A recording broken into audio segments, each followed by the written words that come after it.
And just wondering, it seems like an effort play, but there has to be a certain amount of just mental acuity there and just kind of recognition. Can you take us through what you saw in that from that perspective and kind of how big that was? Anytime you have a turnover, you just want to have a quick twitch to try to get back and try to recover the play. And that's exactly what we did, starting with AC getting back, and then all of us just kind of formed a wall.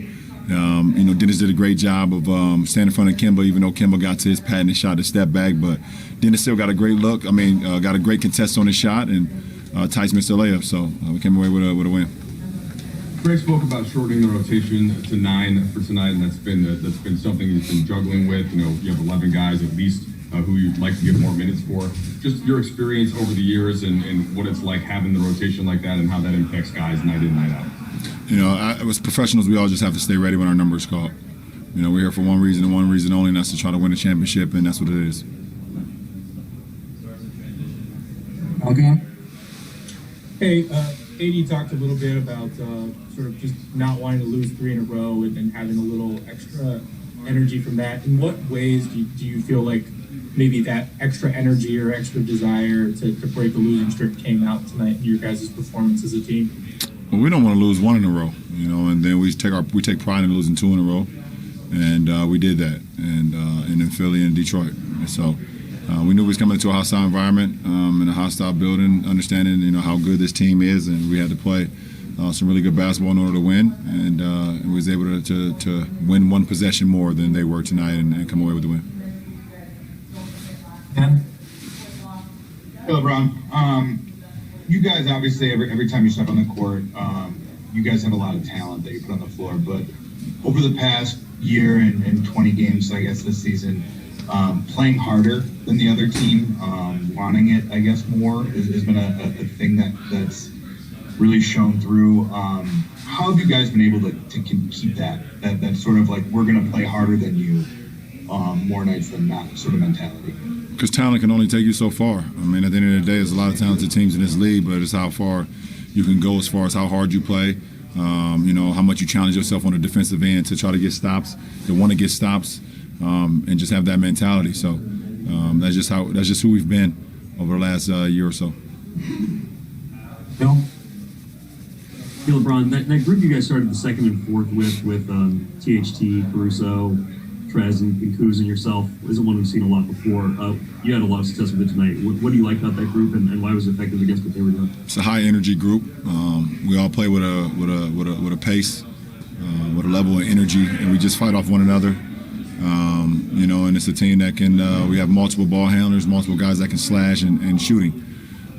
So it works well for us, and Trez just demands the paint. So it works extremely well for us. Oh, Hightower?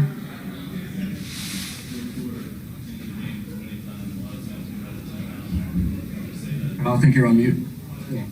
Kind of forgive the off-beat question a little bit, but you're in Boston right now, and next week's the Super Bowl.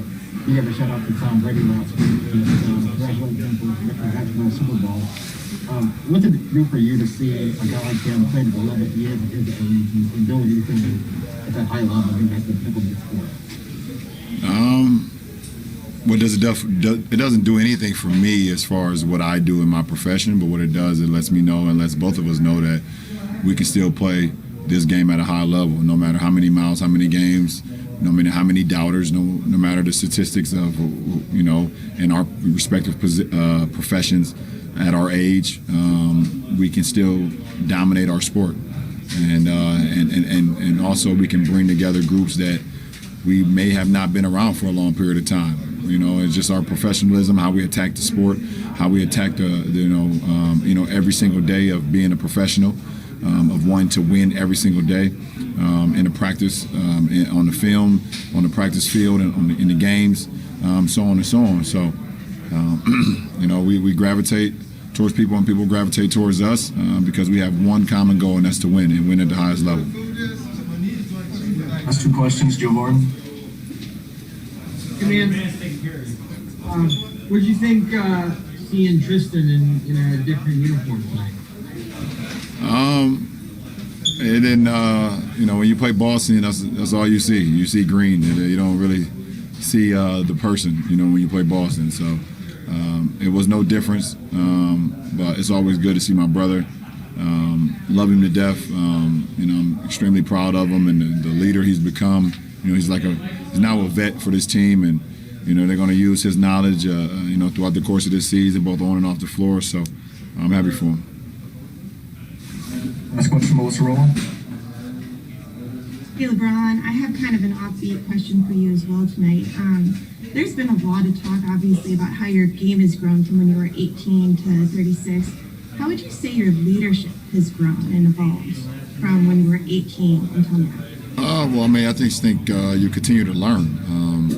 At 18, I was the leader of my high school basketball team for 4 years, or let's say 3 years, along with a couple guys. But you come into the professional league, you sit there and watch, and you become a sponge, and you see, you lead by example. You go out and you practice hard, and you try to stick your head into the film and just try to get better every single day, and just try to keep quiet because there's vets and things of that nature, and you got your coaching staff who does a lot of the talking. So I was just more of a sponge, at 18, just watching and seeing.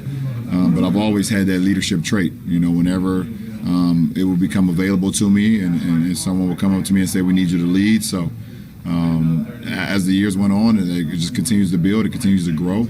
And I know who I am as a person, as a basketball player. And I have a lot of knowledge to give to my teammates and to franchises that I've been a part of in my career. So, leadership is not a one-day thing. It's not a one-trick pony. It's an everyday thing, both on and off the floor. And I'll take full responsibility of that.